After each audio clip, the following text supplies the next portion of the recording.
الحمدللہ رب العالمین والعاقبۃ للمتقین والصلاة والسلام علی سید المرسلین وعلی آلہ وصحبہ اجمعین اما بعد قال رسول اللہ صلی اللہ علیہ وسلم لو کان نبی من بعدی لکان عمر تو کما قال علیہ الصلوۃ والسلام۔ میں نے اس سے پہلے ہفتے میں آپ حضرات کی خدمت میں عرض کیا تھا کہ سب کا اتفاق ہے، سارے علماء امت کا، کہ حضرات انبیاء کے بعد ساری انسانیت میں سب سے زیادہ حضرت ابو بکر رضی اللہ تعالیٰ عنہ افضل ہے، اور آپ خلیفہ بلا فصل، اور خلیفہ ثانی حضرت عمر رضی اللہ تعالیٰ عنہ۔ حضرت ابو بکر رضی اللہ تعالیٰ عنہ کے بعد آپ کی ذات گرامی سب سے افضل ہے۔ تاریخ عالم نے ہزاروں جرنیل پیدا کیے، ایک سے ایک کمانڈر پیدا کیے، لیکن سارے فاتحین دنیا جہاں میں حضرت عمر رضی اللہ تعالیٰ عنہ کے سامنے طفل مکتب۔ آپ کی عدل پروری پر اہل انصاف نے دل کھول کر آپ کی تعریف کیا، چنانچہ امیر شریعت عطا اللہ شاہ بخاری رحمۃ اللہ علیہ فرماتے ہیں کہ سارے صحابہ تو جناب رسول اللہ صلی اللہ علیہ وسلم کے چاہنے والے ہیں، مرید ہیں، لیکن حضرت عمر رضی اللہ تعالیٰ عنہ مراد ہے۔ آپ اس سے اندازہ لگائیے، اسلام بہت قسم کرسی میں چل رہا ہے، صرف 39 لوگ مسلمان ہیں، 40 میں ایک کم، اور جبر و ستم اپنے عروج پر تھا۔ سر عام تبلیغ تو چھوڑ دیجیے، اپنی عبادت نہیں کر پاتے تھے مسلمان اس پریشانی میں، اور اللہ کے رسول صلی اللہ علیہ وسلم بیت اللہ شریف میں دعا کر رہے ہیں کہ اللہ اللہم اعز الاسلام بعہد الرجلین اما عمرو بن ہشام و اما عمر بن الخطاب۔ اللہ تعالیٰ دو آدمیوں کے ذریعے سے اسلام کو عزت عطا فرما دیجیے، یا تو عمر بن ہشام یا تو عمر بن الخطاب رضی اللہ تعالیٰ۔ اللہ کے رسول صلی اللہ علیہ وسلم اسلام کی عزت کا ذریعہ، اسلام کی عزت کے ذریعہ کے لیے دعا کر۔ دوسرے دن چونکہ قریش میں کھلبلی مچی ہوئی تھی کہ محمد نے نیا دین لا کر پورے کفار میں، پورے ہم خاندان میں تفریق کر دی، اب وہ جلال میں تلوار لے کر ننگی نکلے، ننگے سر۔ راستے میں بنو زہرا کے ایک آدمی ملا، کہنے لگا کہ کہاں جا رہے ہیں؟ کہنے لگے جا رہا ہوں محمد کو قتل کرنے کے لیے، اس نے پورے مکہ المکرمہ میں تفریق کر دی، نیا دین پیش کر دیا۔ انہوں نے کہا کہ بنو ہاشم اور بنو زہرا ان کا انتقام لیں گے۔ کہنے لگے کہ تم بھی لگتا ہے بددین ہو گئے، تم نے بھی اسی دین کو قبول کر لیا ہے۔ تو انہوں نے کہا کہ جاؤ پھر اپنے گھر کی خبر لو، بہن بانوئی مسلمان ہو گئے۔ اتنا کہنا تھا کہ رخ دوسری طرف ہو گیا، دروازے پر آ کر دستک دی، دروازہ کھٹکھٹایا، آواز آ رہی تھی، حضرت خباب بن ارت رضی اللہ تعالیٰ عنہ لوگوں کو قرآن سکھا رہے ہیں، لیکن بات کو بہانہ بنانا چاہا، باہر نکلے، کہا کیا کر رہے تھے تم لوگ؟ کہا ہم لوگ ایسے ہی بات چیت کر رہے تھے۔ کہا نہیں، تم لوگ سنا ہو کہ مسلمان ہو گئے؟ ان کے بانووں نے کہا کہ ہاں ہم لوگ مسلمان ہو گئے، اسلام اس سے اچھا مذہب ہے، یہ تو گمراہیت کا مذہب تھا۔ بس اتنا کہنا ہی تھا کہ بس بانوئی کو دے مارے اور مارنا شروع کیا، بے تحاشا مارتے رہے۔ بہن نے چھڑانے کی کوشش کی تو بہن کو ایک تھپڑ رخسار پر مارا اتنی تیز سے کہ خون نکل آیا، لیکن خون دیکھ کر غصہ ٹھنڈا ہو گیا۔ کہنے لگے بچہ بتاؤ جو تعلیم ہو رہی تھی وہ کیا ہے؟ بہن نے کہا کہ بلا وضو کے ہم نہیں دے سکتے۔ چنانچہ انہوں نے وضو کیا، اس کے بعد صحیفہ ان کے ہاتھ میں دیا گیا، سورہ طٰہٰ کی آیت، سورہ طٰہٰ تھی۔ جب دیا تو پڑھنے لگے، جیسے جیسے پڑھتے تھے ان کے چہرے سے اثرات دل پر آ رہے تھے، دکھائی دے رہا تھا دل کا اثر چہرے پر۔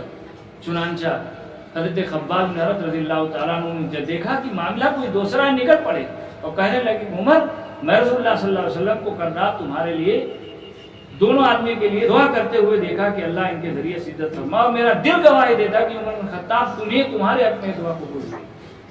پھر کہنے لگے پیچھے چلو رسول اللہ صلی اللہ علیہ وسلم کہاں ہے؟ کہا وہ ارقم کے گھر میں صفا پہاڑی پر تشریف فرما۔ چنانچہ حضرت عمر رضی اللہ تعالیٰ عنہ ننگی تلوار لے کر آپ صلی اللہ علیہ وسلم کے لیے نکلے تھے۔ کتنی پریشانی اس اسلام ہے۔ صحابہ ایک درے میں تھے، 39 آدمی کو لے کر چھپ کر جب ننگی تلوار لے کر آتے دیکھا تو صحابہ سے ڈر کہ اللہ کیا ہوگا۔ بہت جری اور بہت بہادر آدمی، پورے مکہ میں کسی کی ہمت نہیں تھی کہ ان کی طرف پلٹ کر دیکھ۔ چنانچہ جب پہنچے تو وہاں صلی اللہ واسد رسولی حضرت حمزہ رضی اللہ تعالیٰ موجود تھے۔ کہا آنے دو، کوئی ڈر کی بات نہیں ہے، اگر وہ صحیح طریقے سے پیش آیا تو خیر ہے، ورنہ تو اسی تلوار سے اس کا کام تمام کر دیں۔ حضرت حمزہ آگے بڑھ کر کھڑے، حضرت عمر رضی اللہ تعالیٰ عنہ پہنچے تو رسول اللہ صلی اللہ علیہ وسلم پر وحی کا نزول ہو رہا ہے۔ بیٹھے، آپ کے پاس وحی کے لمحات ختم ہوئے۔ آپ نے فرمایا عمر کیا آپ دیر ہے؟ کس چیز کی تاخیر اسلام لانا؟ بڑھ کر فوراً کلمہ شہادت۔ صحابہ میں اتنی خوشی ہوئی کہ پوری وادی کی گونج اٹھی۔ کفار مکہ بھی خانہ کعبہ میں تھے، ان لوگوں نے بھی سنا۔ چند منٹ کے بعد حضرت عمر رضی اللہ تعالیٰ عنہ نے کہا کیا اللہ کے رسول ہم لوگ حق پر نہیں؟ اللہ کے رسول فرمایا کیوں نہیں؟ کہا پھر کیوں چھپ کر عبادت کریں؟ چنانچہ آپ صلی اللہ علیہ وسلم نے دو ترتیب کی، ایک صف میں حضرت حمزہ تھے اور دوسرے صف میں حضرت عمر رضی اللہ تعالیٰ آ کر کھلم کھلا پہلی مرتبہ خانہ کعبہ میں عبادت کی۔ اور جب کفار کی نظر پڑی حضرت عمر رضی اللہ تعالیٰ عنہ پر اور حضرت حمزہ پر تو بہت غمگین۔ سوچئے کیا تم لوگوں کو عمر کی شہادت سے تکلیف نہیں ہے؟ حضرت عمر رضی اللہ تعالیٰ عنہ کی شہادت کا ماتم تم لوگ کیوں نہیں مناتے، جس کے ذریعے سے اسلام کو عزت ملی؟ حضرت عبداللہ بن مسعود رضی اللہ تعالیٰ عنہ کہتے ہیں کہ ہم لوگ عمر کی اسلام لانے سے پہلے نہ تو خانہ کعبہ میں عبادت کر پاتے تھے، نہ تو ہم بیٹھ پاتے تھے، ہمارے ساتھ زیادتیاں ہوتی تھی، لیکن اسلام کے عمر کی اسلام لانے کے بعد ہم خانہ کعبہ میں کھلم کھلا عبادت کرتے تھے، کھلم کھلا اسلام کی تبلیغ کرتے تھے۔ اگر ہم سے کوئی زیادتی کرتا تھا تو ہم اس کا بدلہ لیتے۔ اکثر صحابہ کرام رضوان اللہ علیہ نے بیان کیا کہ عمر کے اسلام لانا ہمارے لیے باعث رحمت ہے، آپ کی ہجرت ہمارے لیے نصرت تھی، آپ کا خلیفہ ہونا اللہ تعالیٰ کی طرف سے ہمارے اوپر عطیہ۔ چنانچہ جناب رسول اللہ صلی اللہ علیہ وسلم کہتے ہیں فوالذی نفسی بیدی، قسم اس ذات پاک کی جس کے ذات قدرت میں میری جان ہے، عمر کو جس راستے سے شیطان آتے دیکھتا ہے اپنا راستہ بدل لیتا ہے دوسرے راستے پر۔ صحیح بخاری کی روایت، صحیح بخاری میں دوسری روایت ہے کہ جناب رسول اللہ صلی اللہ علیہ وسلم کہتے ہیں مجھے خواب میں دودھ پیش کیا، میں نے دودھ پیا، یہاں تک کہ دودھ کے اثرات میں نے اپنے ناخن میں دیکھے، پھر وہ دودھ میں نے عمر کو دیا ہے، پھر عمر نے وہ دودھ پیا۔ صحابہ نے پوچھا اللہ کے رسول کیا تعبیر ہے؟ آپ نے فرمایا علم۔ دوسری روایت میں وہ بھی بخاری شریف کی روایت ہے کہ مجھے خواب میں مجھ پر اوپر لوگ پیش کیے گئے تو میں نے دیکھا کوئی کندھے تک قمیص پہنے ہوئے، کوئی کندھے سے نیچے پہنے ہوئے، لیکن عمر کو پیش کیا گیا تو ان کی قمیص زمین پر گھسٹ رہی تھی۔ صحابہ نے پوچھا کہ کیا تعبیر ہے؟ اللہ کے رسول صلی اللہ علیہ وسلم نے فرمایا کہ دین۔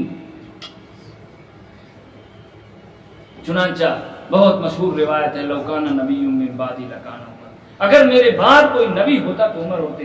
اگر نبوت کا سلسلہ چلتا اور نبوت کا سلسلہ ابھی باقی رہتا تو حضرت عمر رضی اللہ تعالیٰ عنہ نبی بنا۔ بہرحال